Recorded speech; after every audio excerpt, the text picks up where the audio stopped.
Sunan Kalijaga. Sunan Kalijaga dilahirkan dari keluarga bangsawan Tuban. Bapaknya beliau adalah Tumenggung Wilatika yang menjadi Adipati Tuban. Sedangkan ibunya adalah Dewi Nawangrum. Riwayat lain menyebutkan bahwa Tumenggung atau Adipati Wilatikta ini merupakan keturunan dari Ronggolaut. Dari kerajaan Majapahit, ia memiliki putra bernama Raden Sahid dan putri bernama Dewi Rasawulan. Dari perkawinannya dengan Dewi Anggraini, Sunan Kalijaga lahir sekitar tahun 1450 Masehi, memiliki nama kecil Raden Sahid. Terkait asal-usulnya, ada dua pendapat yang berbeda mengenai keturunan Sunan Kalijaga. Dua pendapat tersebut mengatakan bahwa Sunan Kalijaga merupakan keturunan Arab dan Jawa asli. Pendapat bahwa Sunan Kalijaga orang Arab terdapat pada catatan Babat Tuban. Di dalam babat tersebut diceritakan, Arya Teja alias Abdul Rahman atau kakek Sunan Kalijaga berhasil mengislamkan Adipati Tuban yang bernama Aya Dikarah dan mengawini putrinya. Dari perkawinan tersebut, Arya Teja mempunyai putra yang bernama Arya Wilatika. Sunan Kalijaga merupakan anak dari Arya Wilatika. De Graaf membenarkan Babat Tuban dan pandangan Van den Berg bahwa Arya Teja I Abdurrahman adalah orang Arab yang memiliki silsilah hingga Abbas bin Abdul Muthalib, paman Nabi Rasulullah Sallallahu Alaihi Wasallam. Adapun pendapat yang mengatakan bahwa Sunan Kalijaga adalah keturunan Jawa. Dari keterangan Darmo Sugito Terah Kalinjangan yang disampaikan pada seorang pembantu majalah penyebar semangat Surabaya yang bernama Cantik Mataram, mengatakan bahwa Sunan Kalijaga keturunan Jawa asli. Silsilah keturunan Jawanya yaitu Adipati Ranggalawi, Bupati Tuban, berputra Arya Teja I, berputra Arya Teja II, berputra Arya Teja III, berputra Raden Tumenggung Wilatikta, berputra Raden Mas Said. Sunan Kalijaga tetapi belum tahu kebenarannya karena tidak ada catatan secara resmi dan lengkap yang menjadi bukti konkret. Sebagai pedoman, menurut catatan sejarah, Sunan Kalijaga memiliki 3 orang istri, yaitu Dewi Sara, Siti Zainab, dan Siti Kasa. Istri yang pertama adalah Dewi Sara, merupakan putri dari Maulana Ishaq. Dari perkawinannya, dikaruniai 3 anak, yaitu yang pertama Raden Umar Said atau Sunan Muria, kedua Dewi Rukayah, ketiga Dewi Sofia. Istri yang kedua adalah Siti Zainab, putri dari Sunan Gunung Jati. Dari perkawinan ini, dikaruniai 5 orang anak. Masa hidup Sunan Kalijaga diperkirakan mencapai lebih dari 100 tahun, yakni sejak pertengahan abad ke-15 sampai dengan akhir abad 16. Dengan demikian, ia mengalami masa akhir kekuasaan Majapahit. Berakhir 1478 Kesultanan Demak pada tahun 1481 sampai 1546 Masehi Kesultanan Cirebon dan Banten, bahkan juga Kerajaan Pajang yang lahir pada 1546 sampai 1568 Masehi, serta awal kehadiran Kerajaan Mataram di bawah pimpinan Panembahan Senopati. Ia ikut pula merancang pembangunan Masjid Agung Cirebon dan Masjid Agung Demak. Sunan Kalijaga wafat sekitar tahun 1580. Beliau menghembuskan nafas terakhirnya pada usia 131 Beliau dimakamkan di Desa Kadilangu, Kota Demak. Makam Sunan Kalijaga terletak di tengah kompleks pemakaman Desa Kadilangu yang dilingkari dinding dengan pintu gerbang makam. Area makam Sunan Kalijaga masih di dalam Kota Demak, kira-kira berjarak sekitar 3 km dari Masjid Agung Demak. Seperti makam Wali Songo umumnya, makam Sunan Kalijaga berada di dalam bangunan tungku berdinding tembok dengan hiasan dinding terbuat dari kayu berukir. Dalam catatan sejarah, Sunan Kalijaga menyebutkan bahwa Sunan Kalijaga memiliki banyak guru selama hidupnya, bahkan bukan hanya dari Indonesia saja, tetapi dari luar negeri. Beberapa guru Sunan Kalijaga tersebut antara lain Sunan Bonang. Kisah awal Sunan Kalijaga dimulai dengan kisah mengenai masa mudanya yang suka berbuat tercela, seperti suka judi, mabuk-mabukan, mencuri sampai diusir oleh orang tuanya karena malu dengan perbuatan Sunan Kalijaga. Namun dengan diusirnya dari rumah, tidak menjadikannya Sunan Kalijaga membaik, malah semakin nakal dengan menjadi perampok yang membuat kerusuhan di hutan Jatisari dan membuat semua orang ketakutan kepadanya. Dengan kenakalan yang tidak lazim, bahkan sampai membunuh orang, Sunan Kalijaga atau Raden Said dikenal dengan sebutan Lokajaya. Namun atas dakwah Sunan Bonang yang ketika dirampok mampu menunjukkan kesaktian, mengubah buah aren menjadi emas, kemudian Raden Said bertaubat dan berusaha menjadi orang yang lebih baik, yang bahkan akhirnya menjadi anggota Wali Songo. Pertemuan dengan Sunan Bonang inilah yang mengubah pola hidup Sunan Kalijaga untuk menjadi lebih baik. Melihat kearifan ilmu Sunan Bonang membuat Raden Said ingin belajar dengannya. Sunan Bonang mau menerima Raden Said menjadi muridnya dengan syarat Raden Said disuruh bertapa di pinggir sungai hingga Sunan Bonang menemuinya kembali. Setelah Sunan Bonang menemuinya kembali, kemudian Raden Said dibawa ke Ngampel Gading untuk mendapatkan pembelajaran mengenai agama. Inti ajaran yang diwujangkan Sunan Bonang kepada Raden Said yaitu Sangkan Paraning Dumade, yaitu suatu ilmu yang pada hakikatnya menerangkan asal-usul kejadian alam semesta, kepergian ROH sesudah kematian Ngawi, serta hakikat hidup dan mati. Yang kedua, Syekh Siti Jenar. Syekh Siti Jenar merupakan orang pertama di Pondok Giri Amparan Jati, bahwa sewaktu Sunan Kalijaga tinggal di Cirebon, pernah belajar ilmu ilahi dari beliau.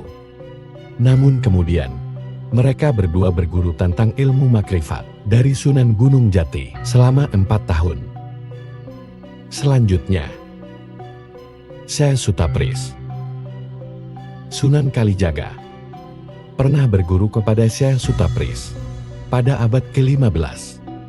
Syekh Sutapris adalah guru agama yang tinggal di Pulau Ope, termasuk bagian kota Malaka, dan terletak di sebelah utara sungai, serta pulau yang ramai karena menjadi pusat perdagangan waktu itu. Di pulau tersebut, Sunan Kalijaga mendapatkan perintah dari Syekh Maulana Maghribi agar kembali ke Jawa untuk membangun masjid dan menjadi penggenap wali. Sekembalinya ke Jawa, beliau menetap di Cirebon dan bertemu Sunan Bonang. Desa tempat bertemunya tersebut kemudian dikenal dengan nama Desa Kalijaga. Selanjutnya Sunan Gunung Jati. Berdasarkan hikayat Hasanuddin, bahwa kehadiran Sunan Kalijaga di Cirebon adalah untuk menyebarkan agama Islam dan sekaligus menuntut ilmu pada Sunan Gunung Jati. Disebutkan pula bahwa Sunan Bonang, Pangeran Adipati Demak, dan keluarganya telah pergi mengunjungi Sunan Gunung Jati untuk berguru. Demikian pula Sunan Kalijaga dan Pangeran Kadarajat. atau Sunan Derajat. Dikisahkan melalui berbagai naskah. Sunan Kalijaga diambil menantu Sunan Gunung Jati. Selanjutnya, Sunan Kalijaga membuka pondok pesantren di daerah kaki Bukit Gunung Jati. Untuk metode dakwah, Sunan Kalijaga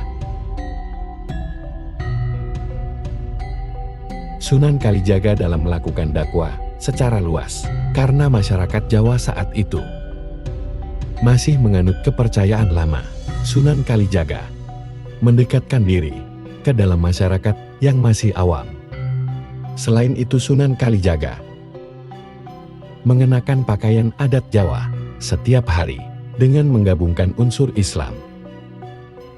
Terdapat alasan Sunan Kalijaga menggunakan pakaian tersebut dikarenakan apabila mengenakan jubah dikhawatirkan dapat menimbulkan rasa takut masyarakat dan merasa enggan untuk menerima kedatangannya.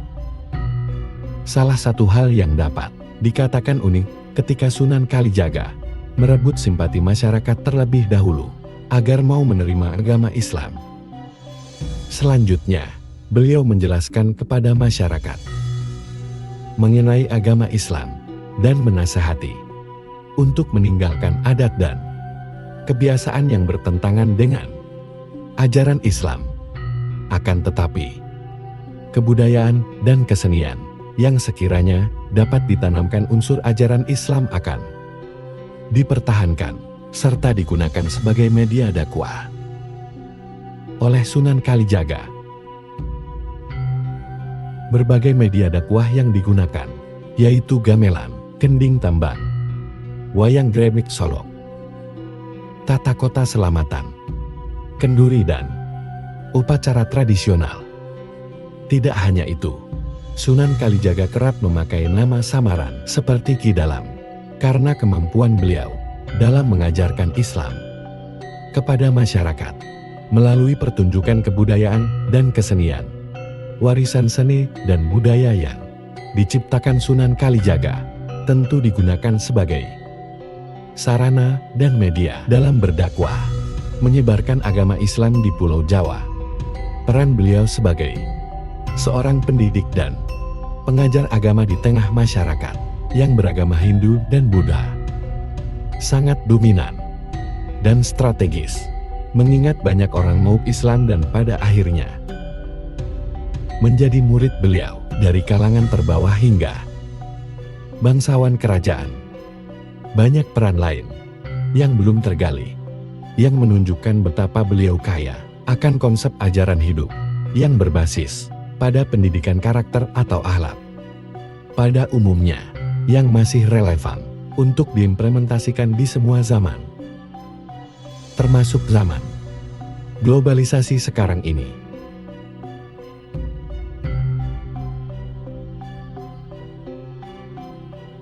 Sunan Kalijaga menggunakan wayang sebagai salah satu media dakwahnya. Beliau mengenalkan Islam melalui pertunjukan wayang yang sangat digemari masyarakat. Pada saat beliau berdakwah agama Islam sebagai dalang yang berkeliling di wilayah Pajajaran hingga Majapahit, tidak hanya sebagai dalang wayang saja, beliau juga menjadi dalang pantun.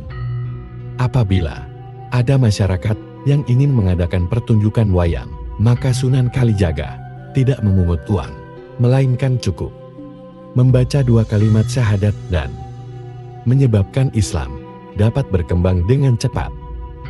Di dalam pertunjukan wayang, lakon yang dibawakan oleh Sunan Kalijaga tidak hanya mengangkat kisah Mahabharata dan Ramayana, terdapat pula lakon yang digemari oleh masyarakat, yaitu Dewa Roci. Lakon Dewa Roci menjadi bentuk pengembangan dari lakon Nawaroci.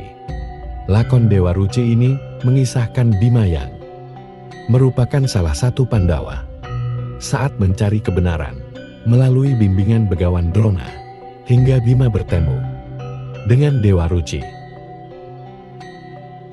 Selain lakon Dewa Roci, Sunan Kalijaga juga memunculkan tokoh-tokoh wayang seperti Semar, Gareng Petruk, dan Bagong yang telah diselusupi ajaran-ajaran Islam dalam menjadi dalang.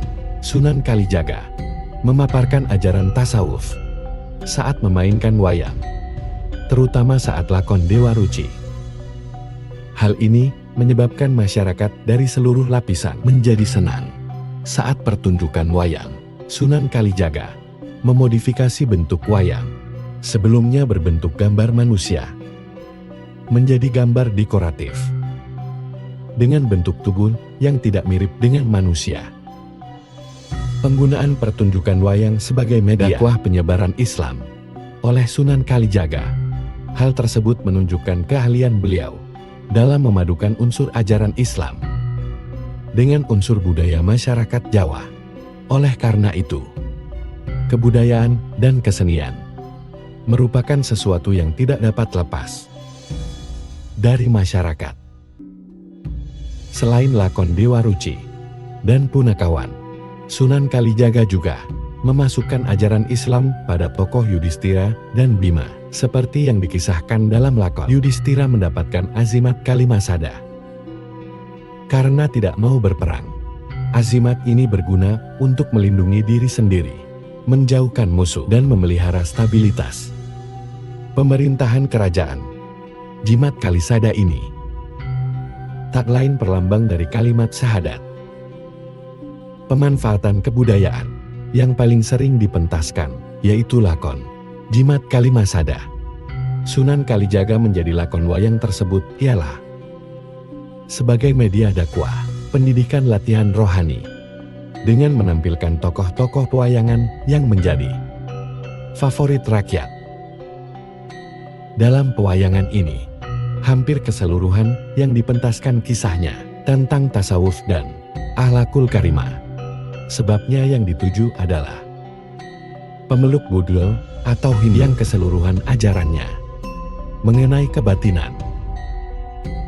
Azimat Kalimasada merupakan sebuah teks yang dapat bertahan lama dan merupakan kalimat syahadat.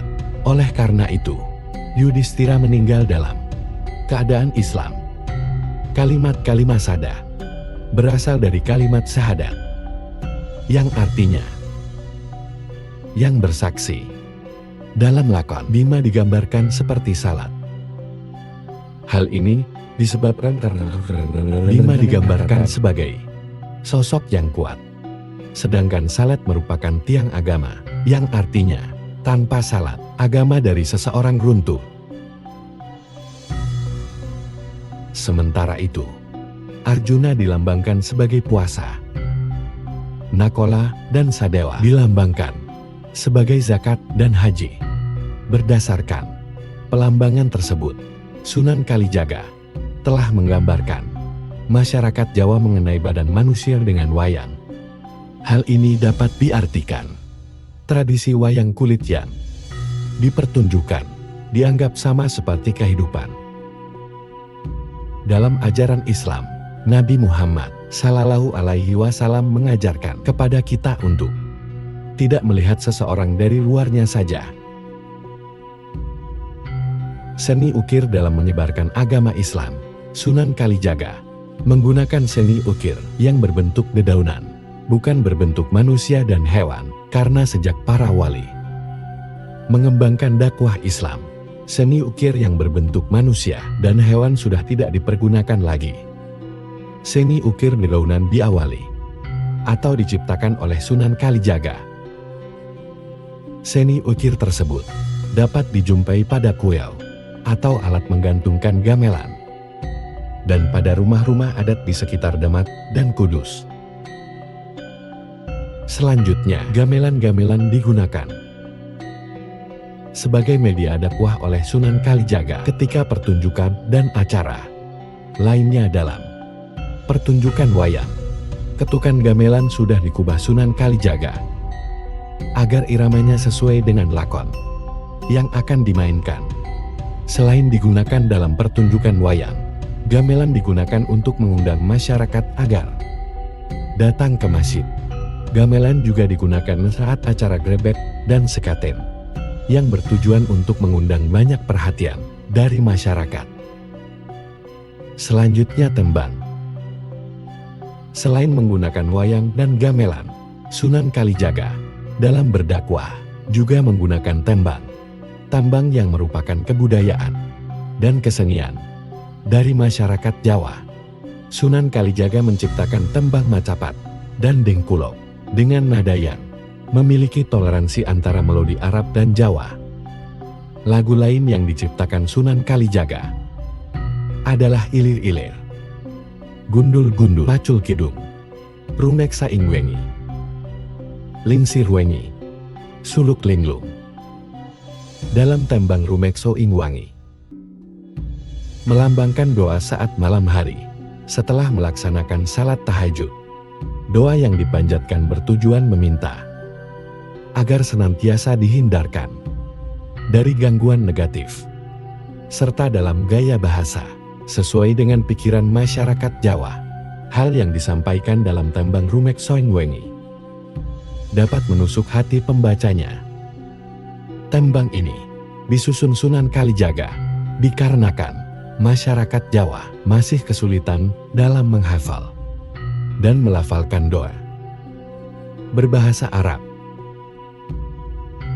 Selanjutnya, grebek dan sekaten. Grebek berasal dari kata kumebek, yang artinya riuh atau ramai. Jika dipahami menjadi keramaian dan berujung perayaan. Hal ini sering dijumpai saat acara grebek. Terdapat konvoi barisan prajurit yang membawa gunungan, disertai dengan iringan gemelak. Sekaten berasal dari kata sekati yang artinya nama dua alat gamelan. Sekaten merupakan bagian dari serangkaian acara grebek yang merupakan gagasan Wali Songo dalam menggabungkan kebudayaan masyarakat Jawa dengan ajaran Islam. Hal ini dikarenakan grebek dan sekaten merupakan kebudayaan yang sudah ada sejak kerajaan Hindu-Buddha.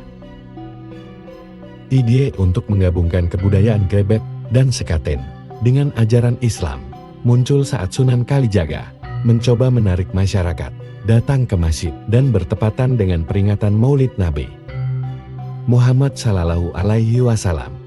Sunan Kalijaga memiliki inisiatif untuk menggabungkan unsur kebudayaan yang sudah lama dikenal oleh masyarakat Jawa, lalu menggunakan gamelan dan tari-tarian di lingkungan keraton untuk meramaikan pelaksanaan grebek Maulid. Seperangkat gamelan diletakkan di halaman masjid untuk ditabuh agar menarik perhatian masyarakat. Komplek masjid dihiasi dengan pernak-pernik menarik yang mengundang masyarakat datang ke komplek Masjid Demak. Awalnya masyarakat merasa malu untuk datang. Perlahan-lahan mulai berdatangan dengan melewati gapura dan dituntun untuk mengucapkan kalimat syahadat. Selanjutnya, masyarakat akan diajarkan untuk dituntun cara berwudu dengan baik. Selain grebek Maulid, terdapat juga grebek Syawal yang diselenggarakan saat Hari Raya Idul Fitri dan grebek besar saat Hari Raya Idul Adha. Saat perayaan grebek dan sekaten juga terdapat gunungan. Gunungan ini dimaknai sebagai lambang kemakmuran dan sebagai rasa syukur terhadap Tuhan. Gunungan ini akan dibagikan kepada masyarakat. Penggunaan grebek dan sekaten sebagai media dakwah Islam menuai sukses besar dan masyarakat ikut menyukainya. Untuk karomah Sunan Kalijaga. Sunan Bonang yang ketika sedang melakukan perjalanan dakwah dan bertemu dengan Raden Said, akhirnya dengan karomah yang dimiliki oleh Sunan Bonang menunjukkan kemampuan mengubah buah aren menjadi emas. Kemudian Raden Said bertaubat dan berusaha menjadi orang yang lebih baik. Raden Said memohon kepada sang pria tua untuk menjadikannya sebagai seorang murid. Mendengar hal itu, Sunan Bonang lantas memberikan Raden Said sebuah ujian. Apabila benar-benar ingin menjadi muridnya, beliau mengeluarkan dan menancapkan tongkat yang menjadi salah satu karomahnya itu di pinggir kali. Lantas memerintahkan Raden Said menjaga benda tersebut tetap tertancap sampai ia kembali.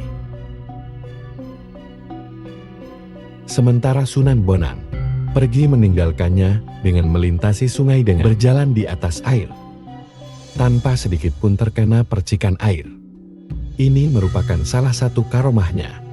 Sementara Raden Said meneruskan perintah Sunan Bonang untuk menjaga tongkat tersebut di pinggir kali.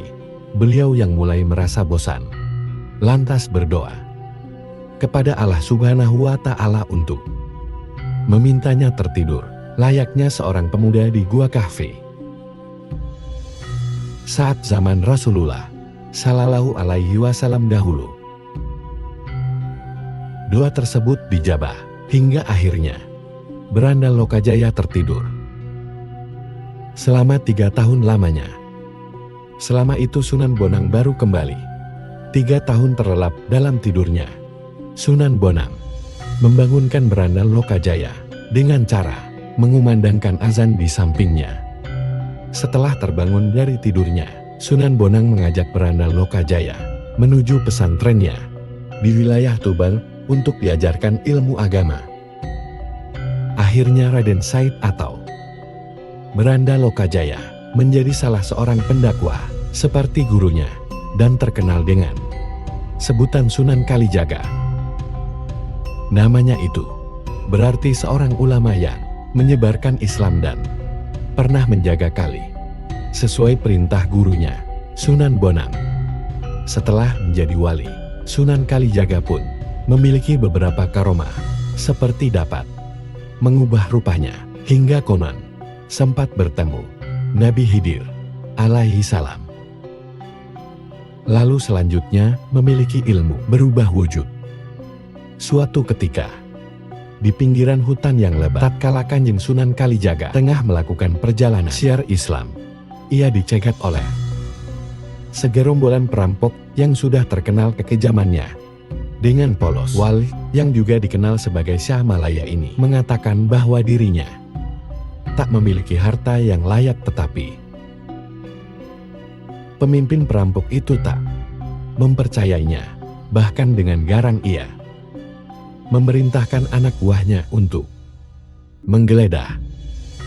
Mendapat perlakuan yang tidak senonoh, Sunan Kalijaga hanya tersenyum. Ia bertekad untuk memberi pelajaran kepada para perampok itu agar kembali ke jalan yang benar. Manakala mereka mulai mendekat, dengan tenang Kanjeng Sunan Kalijaga mengibaskan kain panjang yang tersampir di pundaknya.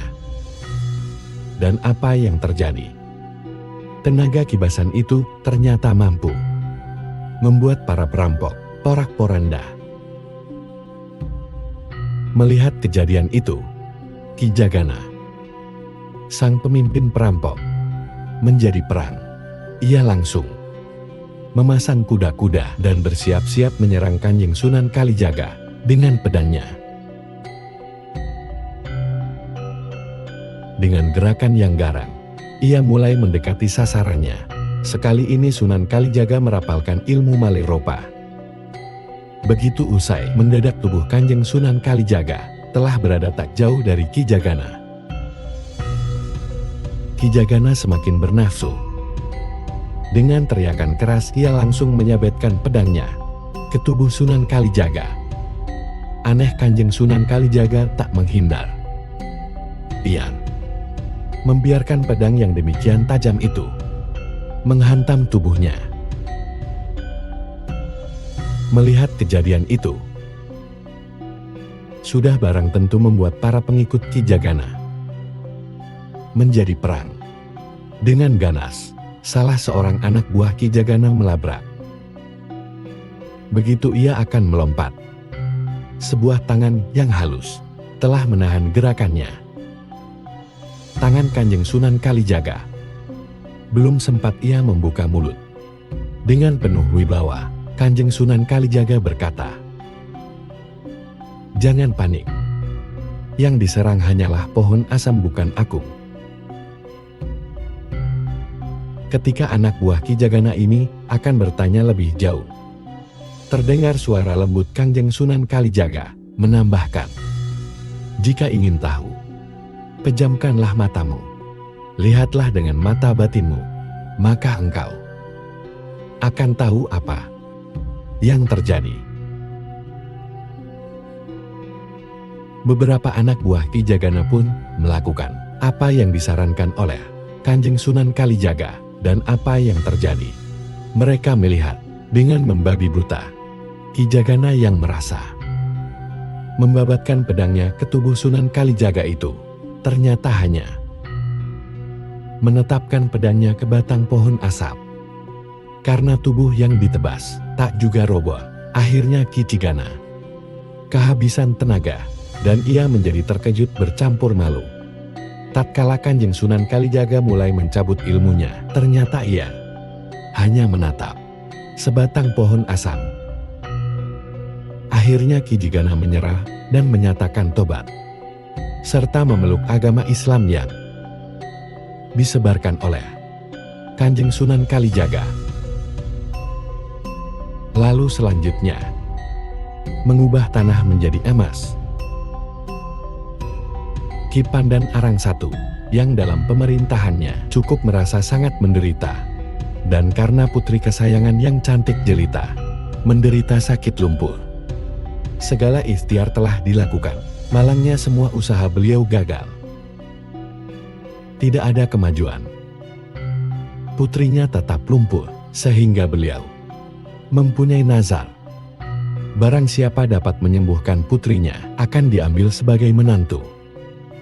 Pada suatu hari, Sunan Kalijaga memberitahu bahwa di Gunung Gede ada orang yang pandai bernama Rana Wijaya, berasal dari Majapahit. Atas permintaan Ki Pandan Arang I, Rana Wijaya datang ke Kadipaten. Dengan doa khusus, beliau mendoakan sang putri. Akhirnya sang putri dapat disembuhkan. Akhirnya, Rana Wijaya diambil sebagai menantu. Pada saat Ki Pandanarang I meninggal dunia, Rana Wijaya menggantikan dengan gelar Ki Pandanarang II. Daerahnya maju pesat, rakyatnya makmur, termasuk perkembangan agama Islam cukup memuaskan. Namun kemakmuran dan keberhasilan dalam pemerintahnya membuat Ki Pandanarang II lupa diri.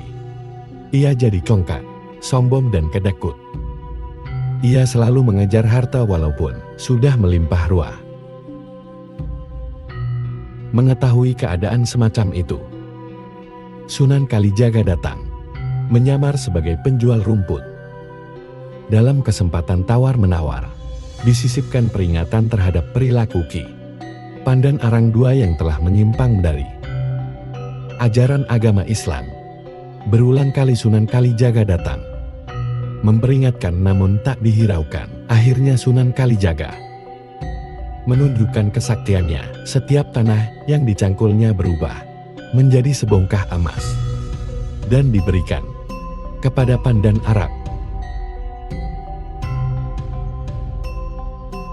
Pandan Arang sangat heran terhadap kesaktian penjual rumput. Setelah diketahui bahwa penjual rumput itu Sunan Kalijaga, maka bersujud dan bertobat. Pandan Arang melepaskan kedudukannya sebagai adipati, ingin berguru kepada Sunan Kalijaga. Sunan Kalijaga menyanggupi mengajarkan ilmu di Gunung Jabalkan. Dengan syarat perjalanan yang ditempuh, tidak boleh membawa harta benda. Setelah bulat tekadnya, Pandan Arang bersama istrinya meninggalkan Semarang, menuju Gunung Jabalkan. Dalam usaha menyebarkan dan mengembangkan dakwah Islam di Indonesia, Sunan Kalijaga patut menjadi teladan dalam sikap positif yang ditunjukkan.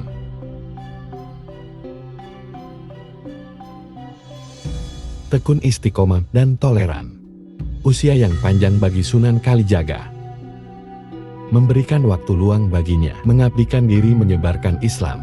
Penyebaran Islam yang cukup meluas di tangan Sunan Kalijaga dan Wali Songo lainnya dikarenakan ketekunannya berkeliling dakwah dari satu daerah ke daerah lain dengan pendekatan seni budaya dan kebijaksanaannya menyampaikan Ajaran Islam dengan cara santun, toleran tanpa paksaan.